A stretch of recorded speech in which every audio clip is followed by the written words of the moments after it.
Selamat malam Bapak dan Ibu semuanya. Saya Reza Aswin, kita ketemu lagi di Klinik Forex. Tema hari ini strategi manajemen risiko yang efektif. Oke, webinar ini diselenggarakan oleh DDMax. Tentunya sebelumnya kita disclaimer dulu. Reza Aswin dan Imperium Strategi tidak pernah mengumpulkan dana dari masyarakat sehingga semua yang mengatasnamakan Reza Aswin dan Imperium Strategi di dalam grup WhatsApp, Telegram, media sosial yang tujuannya adalah mengumpulkan dana untuk investasi, tolong ditradingkan, dan segala macamnya jangan pernah transfer dan ikuti karena itu adalah bohong. Banyak banget Pak Joshua udah pakai foto saya, lalu pakai, tapi nomornya bukan nomor saya. Paling gampang ngeceknya adalah telepon aja kalau dia nggak ngangkat, itu tentunya bukan saya. Karena kalau saya dia telepon dengan siapapun pasti saya angkat. Ya, pertama dia WA dulu gitu ya. Saya mau telepon gitu, saya pasti angkat. Bapak dan Ibu semuanya, ini judulnya kan panjang banget ya. Intinya adalah manajemen risiko ya Pak Jo. Itu sebenarnya adalah manajemen risiko itu suatu tindakan atau metode atau strategi yang tujuannya meminimalkan risiko dan memaksimalkan peluang profit. Cuman itu aja sih sebenarnya. Tapi kalau Pak Joshua nih didatangi oleh marketing, konsultan atau siapapun gitu ya. Kalau udah ngomong manajemen risiko, itu pasti mereka mengacunya kepada apa, Pak? Stop loss. Terus pasti mereka mengacunya pada cut loss, pada averaging, cut and sweep, gitu ya. Ya, Dan yang terakhir, hedging aja dulu gitu ya.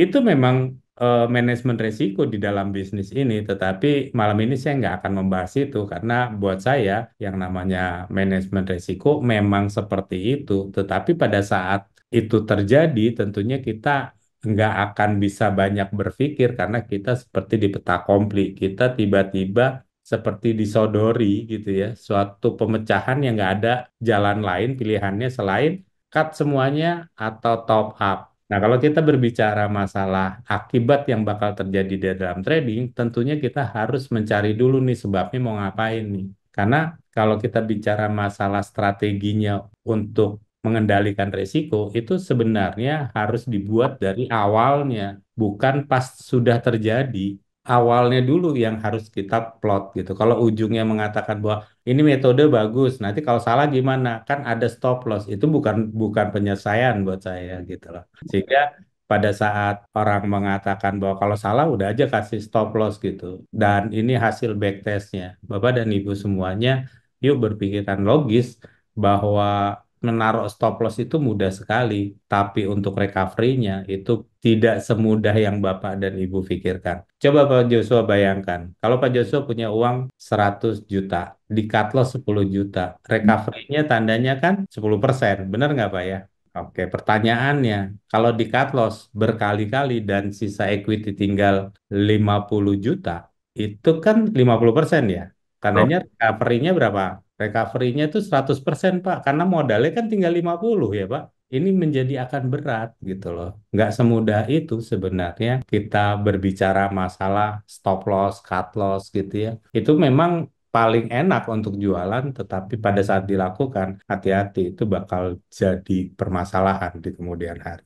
Bapak dan Ibu semuanya, mengapa penting kita berbicara masalah pengendalian risiko ini? Itu karena pasar forex itu kan dinamis sekali ya Pak Joshua ya. Harus beradaptasi dengan pergerakan itu gitu loh. Tapi ini juga adalah suatu peluang. Kalau pasar yang nggak gerak, ya ngapain juga kita dagang kan? Tapi pas giran gerak salah, kitanya pusing ya kan? Dan yang penting itu adalah trading ini itu untuk jangka yang panjang, bukan karena kita mau hit and run cuman 1 bulan atau 2 minggu saja kan. Karena Pak Joshua kalau hari ini profit, besok kan kepingin trading lagi ya. Terus besok profit lagi, kepingin trading lagi. Pada saat Bapak loss, Bapak pasti ingin mengembalikan kekalahannya dan ingin trading lagi. Dan menurut saya, sederhananya menjadi suatu lingkaran setan yang nggak akan selesai-selesai sampai kapanpun. Pak, karena prinsipnya kalau sudah menggunakan suatu metode yang tidak valid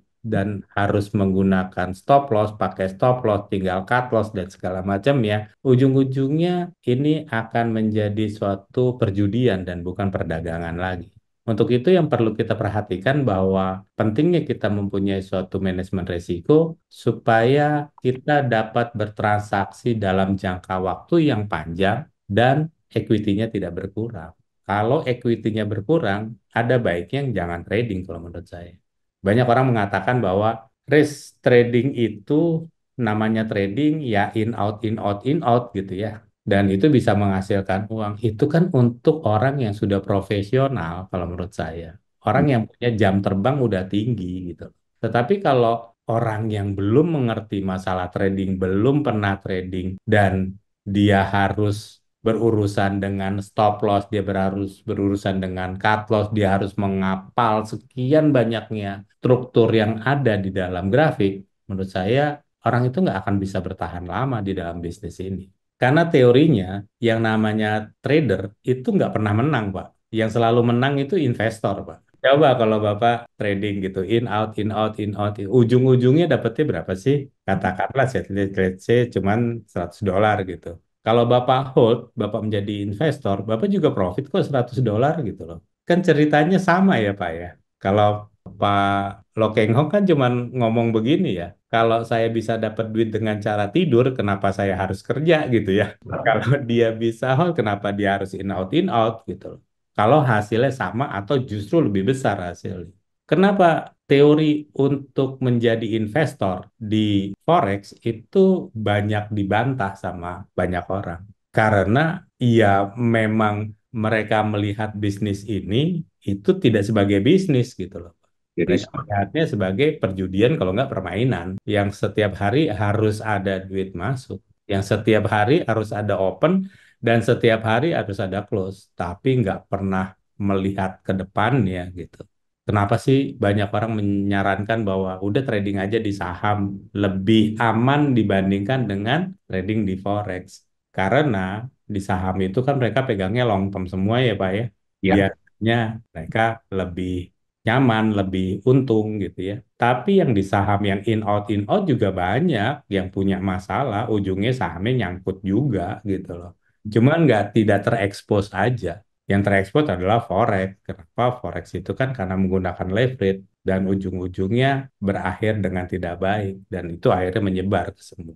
Bapak dan Ibu semuanya sebenarnya kuncinya dari strategi untuk mengendalikan resiko itu yang perlu diperhatikan atau elemennya dari manajemen risiko itu ada tiga, Pak. Yang pertama adalah keuangan, yang kedua adalah metode, baru mental. Jadi banyak orang mengatakan bahwa di bisnis forex itu yang penting itu adalah mentalnya yang pertama. Itu udah salah kalau buat saya. Yang pertama yang diberesin itu adalah keuangannya dulu, Pak. Mental itu terakhir. Karena Pak Joshua itu kalau duitnya banyak, itu nggak ada takutnya, Pak, sama siapa aja. Bener nggak, Pak? Iyalah, kalau kita nggak punya duit, maka kita takut, Pak, sama siapa aja, Pak. Coba kalau punya duit ada masalah, kita bayar masalahnya, bener nggak? So, pertanyaannya adalah orang kaya punya masalah, orang nggak punya duit juga punya masalah. Bapak pilih yang mana? Yang kaya yang punya duit punya masalah gitu. Karena orang hidup pasti punya masalah kan. Tapi kalau pada saat dia punya duit, masalah itu bisa dibayar, Pak. Kalau nggak punya duit, punya masalah. Udah paling ribet sedunia. Jadi yang pertama adalah keuangan yang perlu diperhatikan. Ayo, strateginya gimana? Strateginya adalah yang kita pakai untuk trading tuh Pak Joshua. Kalau kita punya uang, itu jangan semuanya dimasukin. Itu kan jadi masalah Pak kalau menurut saya. Ada baiknya kita memasukkan uang di bisnis ini paling tidak itu 30% dari uang yang tidak terpakai. Jadi Pak Joshua nih udah bayar untuk kehidupan selama 1 bulan, udah bayar cicilan rumah, cicilan mobil, asuransi, anak sekolah, dan segala macam ya. Masih ada uang nih gitu. 1 miliar misalnya. Ya pakailah 30% untuk bisnis ini.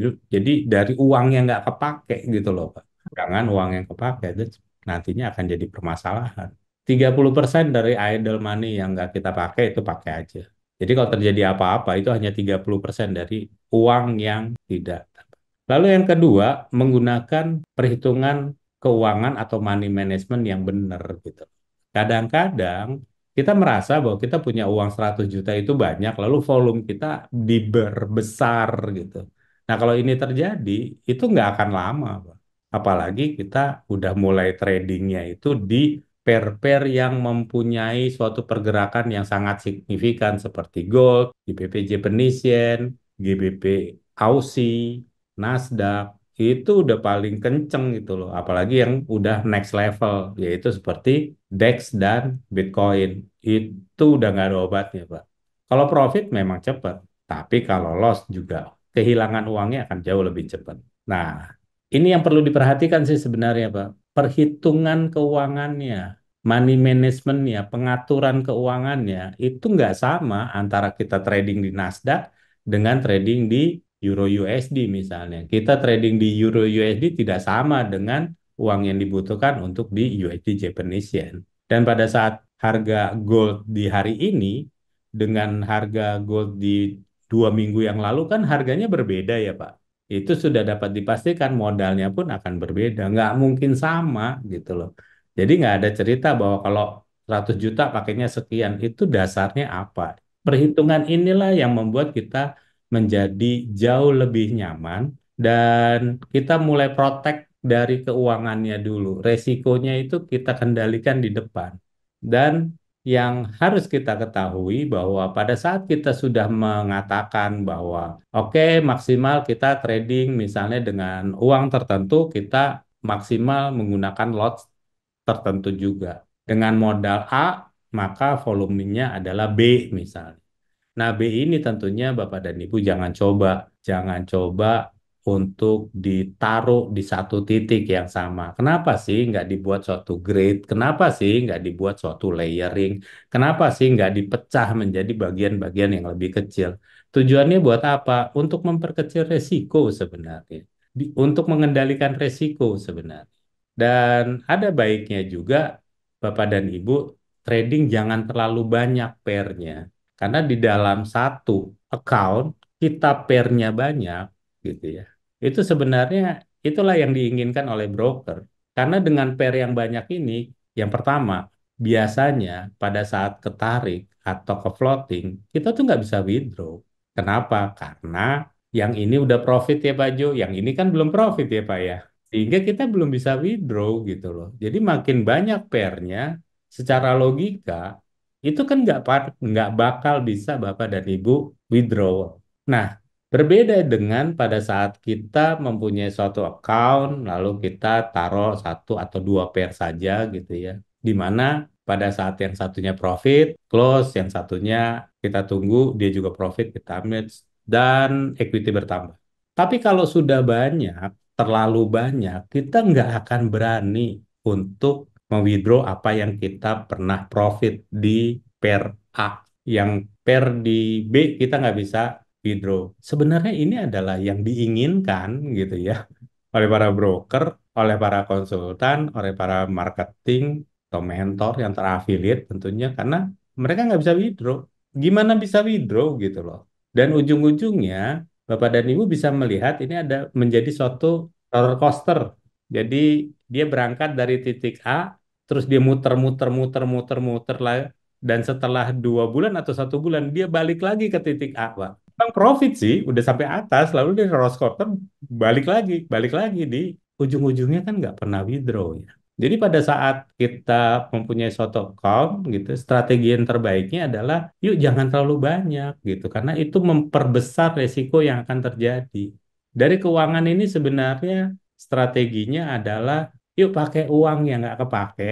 Yang kedua adalah hitung gitu ya. Sehingga kita bisa nyaman kalau trading tuh nggak perlu top up lagi gitu ya. Dan nggak boleh top up karena uang itu harus berkembang. Kalau nggak berkembang mendingan nggak usah di tradingin, diemin aja gitu. Taruh aja Pak Jo, itu celengan yang gambar ayam gitu ya. Itu malah lebih nyaman gitu. Uangnya ada gitu dan tidak berkurang. Dan yang terbaik adalah jangan trading di satu titik, bagi itu menjadi suatu bagian-bagian. Tujuannya buat apa? Tujuannya sebenarnya supaya memperkecil risiko yang terjadi. Kalau misalnya kita taruh semuanya di satu, misalnya 3 lot gitu ya, kita taruh di satu titik, pada saat dia turun, itu kita udah bisa tahu, Pak, risikonya terlalu besar. Tetapi pada saat dari 3 lot ini kita bagi menjadi 3 bagian, satu lot, kita bisa tahu bahwa Tujuannya pada saat kita salah, dia naik 50% itu sudah BEP sebenarnya, Pak. Karena Ya. yang paling atas ini loss, yang paling nomor dua adalah BEP, nomor tiga itu adalah profit. Ini kalau kita tutup semuanya, tentu akhirnya menjadi nol atau balik modal. Itu kan sebenarnya untuk memperkecil resiko gitu loh. Jadi dari kita menangani keuangannya pun kita harus mempunyai suatu strategi yang benar untuk mengendalikan resiko. Nah, setelah keuangan itu beres, tentunya baru masuk yang berikutnya adalah metode. Nah, kalau kita bicara masalah metode, Bapak dan Ibu tentunya harus mempergunakan fundamental dan teknikal. Enggak, Riz, gue sih kepinginnya pakai teknikal aja. Nggak apa-apa, gunakan aja stop loss, tapi metodenya yang betul gitu loh. Jangan yang katanya bagus, itu kan semua katanya gitu.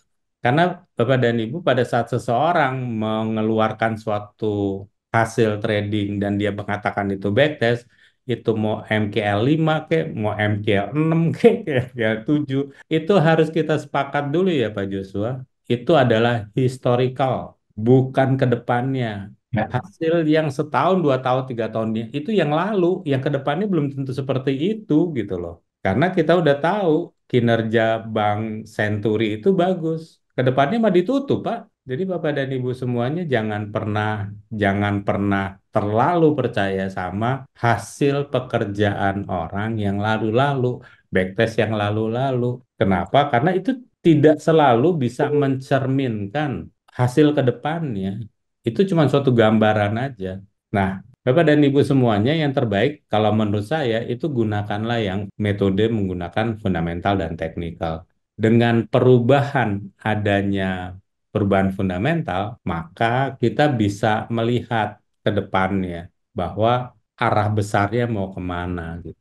Karena ini kan suatu bisnis, ini suatu perdagangan, bukan perjudian. Jadi ada baiknya, yuk gunakanlah suatu metode trading yang sifatnya kalau nggak harian ya udah position trading. Maksudnya adalah kalau market memberikan signal ya udah masuk. Kalau market nggak memberikan signal ya nggak usah. Terus kalau scalping gimana? Bapak dan Ibu semua yang namanya scalping itu profesional. Kalau orang yang nggak profesional, tandanya bukan metodenya yang jelek, tapi memang orangnya aja yang nggak bagus gitu. Karena yang namanya scalper, jagoan, itu memang orang yang biasanya ya Pak Jo, nggak banyak bersosialisasi Pak. Nah, dia memang pertama udah profesional, yang kedua sedapat mungkin mereka nggak ke publish gitu.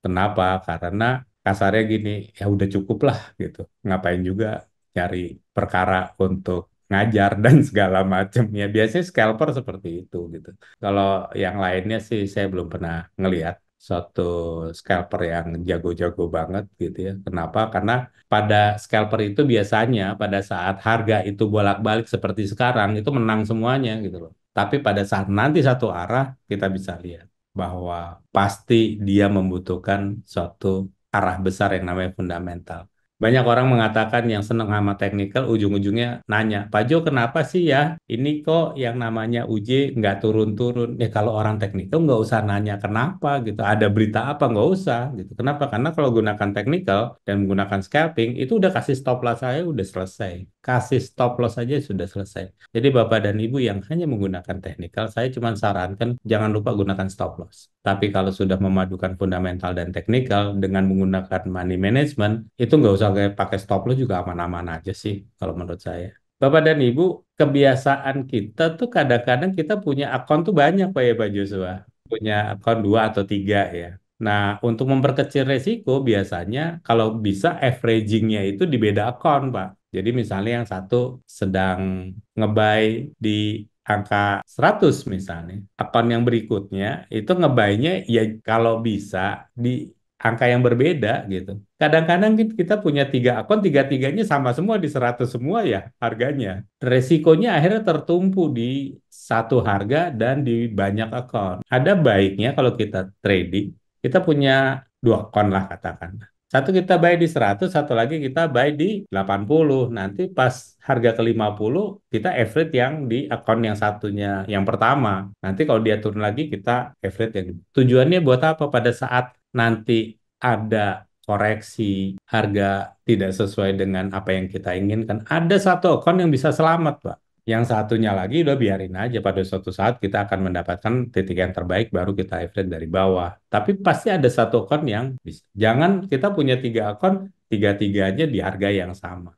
Atau kalau kita punya 3 akun misalnya atau 2 akun, ya tentunya yang satu di forex, misalnya ini di major pair, yang satunya lagi di cross pair, sehingga harus berbeda, jangan semuanya sama gitu loh. Itu pasti akan membuat kita jadi tidak nyaman. Maksudnya kita punya 3 akun, tiga-tiganya floating semua gitu ya Pak ya. Kalau kata Pak Eko dari Anambas, nggak elok itu ngelihatnya katanya. Oke, dan kalau sudah keuangannya sudah beres, strateginya lalu metodenya juga sudah beres gitu ya, sudah nyaman, baru kita berbicara masalah mental nih Pak. Kan orang banyak ngomong, yang penting kalau trading itu mental duluan, fisiologi tradingnya dibenerin. Ah, nggak usah juga, kalau banyak duit mah kagak usah pakai fisiologi trading Pak. Kenapa?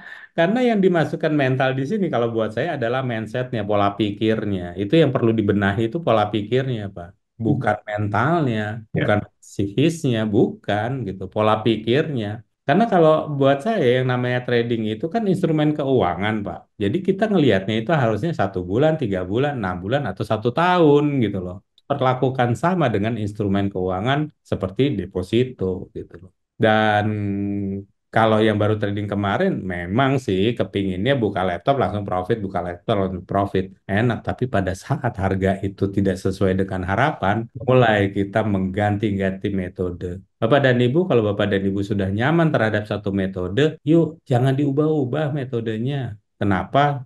Pada saat Bapak dan Ibu mengubah metode, maka harus mulai lagi dari nol. Harus eksperimen lagi. Kalau seperti itu mau kapan bisa pinternya gitu ya. Kalau sudah pakai satu metode, udah kalau nambahin, melengkapi metode yang sudah ada, dapat metode yang baru, dapat teori yang baru untuk melengkapi, bukan menghilangkan gitu loh. Dan pada saat itu terjadi, itu akan Bapak dan Ibu akan mendapatkan suatu tradingan, suatu metode yang sesuai dengan karakter Bapak dan Ibu semuanya. Dan kalau trading, untuk menjaga mental kita menjadi bagus, pola pikir kita juga menjadi lebih lebih fresh gitu ya, atau lebih banyak positifnya dibandingkan negatifnya, jangan terlalu banyak baca analisa orang lain, Pak. Biarkan aja gitu loh. Kenapa? Karena pada prinsipnya semua orang bisa menganalisa. Tapi kalau dia benar, itu adalah suatu kebetulan gitu loh. Kebetulan aja benar sesuai dengan kemauan market. Karena yang bisa menentukan harga itu naik dan turun, menurut saya itu adalah harga itu sendiri gitu. Karena pada prinsipnya ada yang namanya konsensus pasar. Pada saat konsensus pasar ini terjadi, itu akan sesuai dengan harapan mereka, harga akan kencang sekali larinya. Nah, pada saat semua itu dibentuk menjadi suatu pola, nah pola ini terjadi, itu kan harus ada sebabnya ya Pak Ju. Sebabnya itu kenapa? Karena ekonominya bagus. Kalau ekonominya bagus, maka polanya begini adalah pola untuk bullish. Pada saat kita nggak tahu sebabnya, itu akan jadi masalah. Nah, untuk mengetahui sebabnya ini dengan pasti, tentunya jangan terlalu banyak kita mendengar gitu ya dari banyak orang, dari banyak berita, itu yang kadang-kadang membuat akhirnya kita ini gimana ya? The Fed ini jadi nggak sih naikin suku bunga atau turunin suku bunga atau nahan suku bunga? Akhirnya kita pusing sendiri. Padahal ketua The Fed-nya aja lagi tidur, Pak. Kita mikirin keputusan yang bakal dia umumin di bulan Maret. Kan menurut saya agak nggak logis gitu, Pak. Jadi yang terbaik adalah yuk baca aja berita gitu ya, batasi, kita lihat grafik juga batasi, jangan terlalu dekat dengan berita dan jangan terlalu dekat juga dengan grafik karena itu semuanya akan membuat kita menjadi jauh lebih baik pada saat kita mempunyai suatu jarak terhadap berita dan kita mempunyai jarak sama teknikal yang ada. Dan kesimpulannya untuk hari ini sebenarnya kalau trading itu kan paling gampang orang selalu ngomong mental lah, metodenya lah, lalu baru uangnya. Kebalik, uangnya dulu yang pertama. Saat kita mempunyai suatu keamanan di keuangan, tentunya kita bisa mencari metode yang sesuai dengan keuangan yang kita punya. Setelah itu baru kita mempunyai suatu pola pikir yang harus berbeda juga. Karena pada saat kita menggunakan uang operasional gitu ya, itu pasti harus mempunyai suatu metode juga yang metode yang sesuai dengan uang yang bisa menutup operasional kita. Dan tentunya pola pikirnya pun akan berubah gitu loh. Pada Ibu, ini yang sebenarnya strategi untuk mengendalikan risiko tuh awalnya dari keuangan yang betul, metode yang betul, akhirnya membuat suatu pola pikir atau mindset yang betul juga.